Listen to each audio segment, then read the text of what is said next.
All right, class. Today we're going to read those vocab stories I assigned last week. Remember our rules.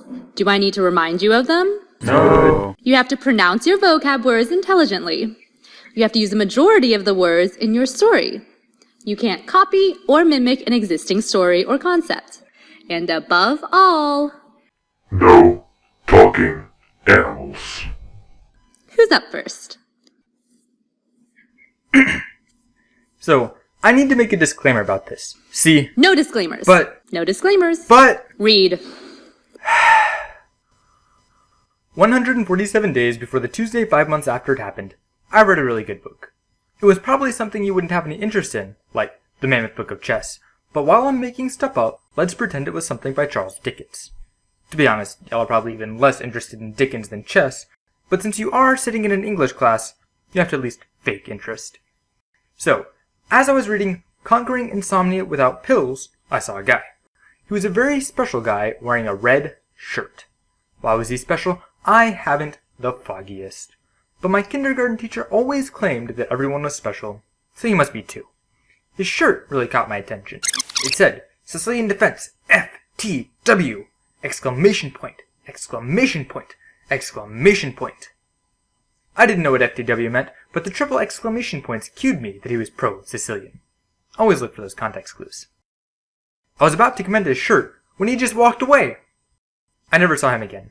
However, I now had the unquenchable desire to run around and advocate my favorite opening.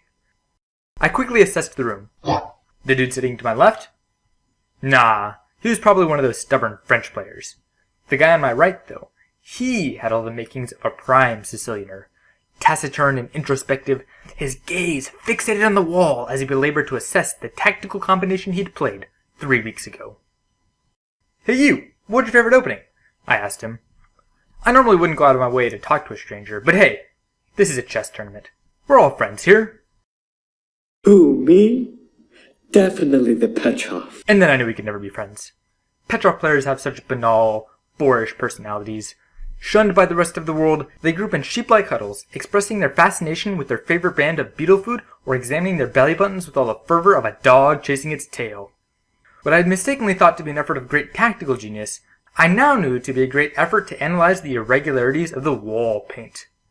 It is true, as they say, that the personality of a chess player reflects the qualities of his favorite opening, and there was never an opening philosophy more flawed than Petrov. The instant they play 2 knight f6, they try to draw, not win. The whole point of chess is to gamble. Take that risk and play for the win. The invidious Alexander Petrov is second on my list of people to go back in time and kill, right between Charles Dickens and the inventor of logarithmic functions. The guy on my left gave the heretic a pitying look.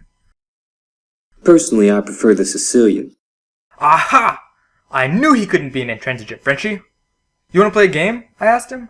He showed great largesse by letting me choose the color. I chose black so I could play my beloved Sicilian. We opened straight main line. 1, e4, c5. 2, knight f3, knight c6. And a few moves later, he claimed some space with a premature pawn push.